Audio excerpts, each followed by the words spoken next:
has been lifted. Here is what his owner had to say about his quarterback. Robert Kraft said this: "As I said during this process and throughout his Patriots career, Tom Brady is a classy person of the highest integrity. He represents everything that is great about this game and this league, yet with absolutely no evidence of any actions of wrongdoing by Tom in the Wells report. The lawyers at the league still insisted on imposing and defending unwarranted and unprecedented discipline. Judge Richard Berman understood this, and we are greatly appreciative of his thoughtful decision that was delivered today. Now we can return our focus to the game on the field." Well, not really, because there's going to be an appeal. Mark Schlereth is here. Thanks for being with us. It's my pleasure. Always good to have you. Mark, how do you view Brady now that he's won essentially at this point? Listen, I've never really viewed him any differently throughout this whole process, which has been fairly ridiculous. I always viewed this as being pulled over for going 72 and a 65 and then spending a year in jail for it. The whole process to me has been ridiculous, and this is more about culture of the National Football League. There has been, since the inception of this league, people who have circumvented the rules. And you don't have to go far in any team to look at how they've circumvented the rules. And it's dealing with circumventing those rules. Cheating, in this case. Just because the excuse is not, well, everybody does it, right? So, and that's kind of what I'm laying out here. Everybody does it, doesn't make it right. But the thing is the league has never really punished it before. It's a slap on the wrist. It's, hey, let's send out a letter, say, guys, we know you're doing this, please stop doing it. And this has gone to an extreme, this extreme kind of quote-unquote witch hunt that obviously Judge Berman decided, I disagree with the way the league went through this process with and I heard you talking this morning, the fairness of this process. And so I've never really viewed Brady any differently. I mean, he is one of the greatest, whether he did, whether he didn't, whether he had general awareness, whether he didn't have general awareness. It really wasn't a big deal to me in the overall scheme of things, because I understand the culture of this league, and I understand they're trying to change the culture of this league. I think they just went about it the wrong way. Yeah. Can I say, to your question on what do you think of Brady, it seems to be tough for people to realize and to separate what you think of Brady and what you think of this case. I'll take myself for example. I think the world of Brady. I think Brady is one of the best quarterbacks of all time, and from what I've been told, a great guy, a great teammate, a great friend. But I also think he looks very culpable in this situation, and that his punishment should have been upheld. They're not one and the same. You can think highly of Brady and think this punishment should have been upheld. We often seem to think these are just proxies for how we view the Patriots. Like, I'm just a Patriots fan or I'm not a Patriots fan. I'm a Brady fan or I'm not a Brady fan. That's not what this is about. It's not about being emotionally attached to any one emblem or human being. You can hold both opinions. I think Brady is great. He will go down as great. And when it's all said and done and somebody writes his obituary in the New York Times, this will be a very small line towards the end. Possibly non-existent. Of course, emotional attachment to a team or an emblem is actually what fuels sports. So for most fans to detach emotionally from their player isn't possible, right? So for a lot of fans, how you feel about whether due process was served is actually completely tied up in whether or not you like Tom Brady. Right. For me, I am not a Patriots fan, and I feel the exact same way about Tom Brady today that I felt 2 years ago. And Mark, you made the analogy of like going 72 and a 65. The way I felt about this whole thing was like you're playing pickup basketball and all of a sudden somebody calls travel. You don't call travel and pick up basketball. And then all of a sudden you're like, hey, that's a travel. Like, oh, we're calling that now?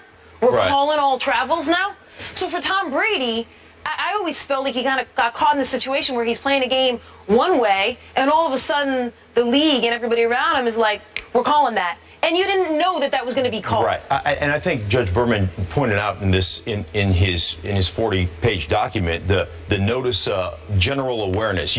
No notice of a 4-game suspension for general awareness of what's going on here, for general awareness of the quote-unquote violation.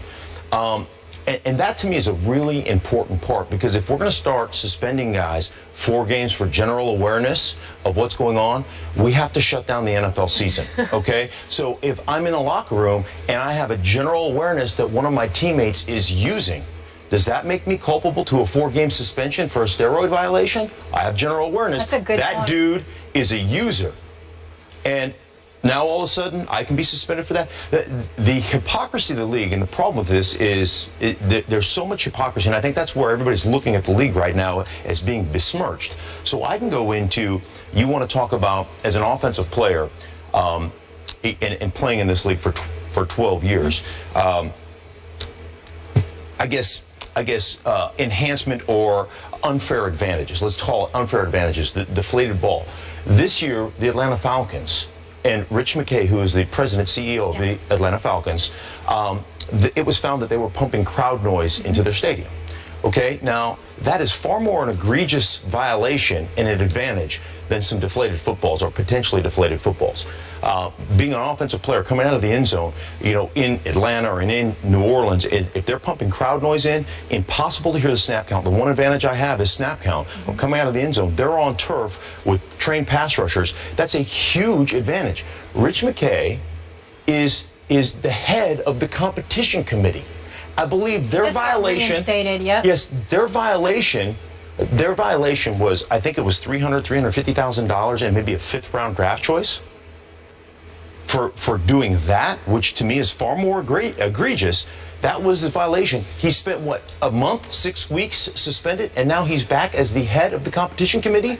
When you're doing that, so that's the problem, the public relations problem the NFL is facing right now. A couple quick points. You're 100% right about the general awareness. If you are culpable for what you might or might not know going on around you, you'd empty out not just the league, but massive amounts of society would also be in trouble. Right. But the NFL did make the point in other places that they thought Tom Brady was not just generally aware, but participated in a scheme to deflate the balls. They made some mistakes when they limited their language to general awareness in certain areas. So I think they were alleging more than just general awareness. And real quick, on this idea that it's called in the middle of a game. If Tom Brady's culpable, and the notice requirement sort of hinges on that, right? Were you unnoticed this was wrong? He was never under any impression that this was okay to do. It was never under any impression that this wouldn't be called. That's why the analogy is to a travel in a pickup basketball game. You don't call travels in a pickup basketball game. Do we all know that sometimes when you take an extra step, it's technically a rules violation?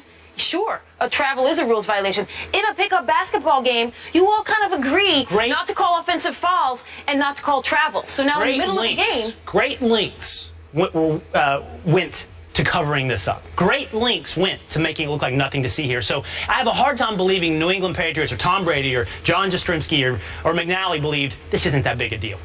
Their behavior simply suggests... Their behavior is a reaction. It's a reaction to the NFL as well. Because deflating, I mean, correct me if I'm wrong, but the infraction of deflating footballs in the NFL, on par with a lot of other sort of like small-time cheating, is not unheard of on a game-by-game basis. I don't know about the deflation of footballs, but I do know there is a lot of cheating that goes on in this league, and there always has been. And that's part of the cultural issue that they're trying to change right now, and I understand those changes. But you could go back.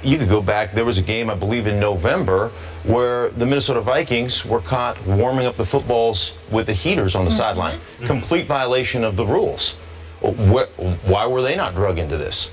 Why are those things not being brought up? Because the NFL is looking at it, and I do believe this is a Lifetime Achievement Award. We want to go after the New England Patriots, and there's a lot of jealousy between owners. Right? There's a handful of owners that say, we want to see, we know they've done things that are not above board. We're not going to look at our own sins, but you know, our sins are minor compared to what those guys are doing, because those guys are a bunch of cheaters, and they are basically forcing this issue. And I would hope that the owners would look at this situation, what's good for the game, and say, we need to make changes. But the bottom line is money doesn't care who owns it. So it doesn't matter, you know, just because you have a lot of money doesn't make you a guy that's going to make intelligent decisions. It doesn't make you a guy that's going to make reasonable decisions. And so I look at the ownership and say, I hope it's a catalyst for change. I don't know that it's going to be, because they continue to get beat up in court, one after the other, after the other, after the other. I hope it's a catalyst for change so that they can come together and collective bargain these things. Well, and they're trying to make all these changes at 100 miles an hour. I mean, their house is out of order, and they got caught with this in a dead sprint. At what point are they going to realize they got to slow down, maybe reevaluate Be proactive rather than reactive. instead of just making all of these decisions when your house isn't even in order on what you are disciplining? Right, so as soon as something like this happens, we're reactive as a league. Then we commission a study, and we bring a bunch of people in that have never been inside a locker room, never coached a team, never played, and they make what they think is a reasonable decision on how we're going to go about this. And there's no collaborative nature between players, between the Players Association, and between the NFL. And ultimately, if you don't have that collaboration and you're not in lockstep with that, it's just never going to work out. So why they wouldn't do that, why they have adhered to this, the commissioner's got the ultimate autonomy and authority to do whatever he wants, it really makes no sense to me why they wouldn't actually collaborate. But there is, bad blood between the two, that's for sure.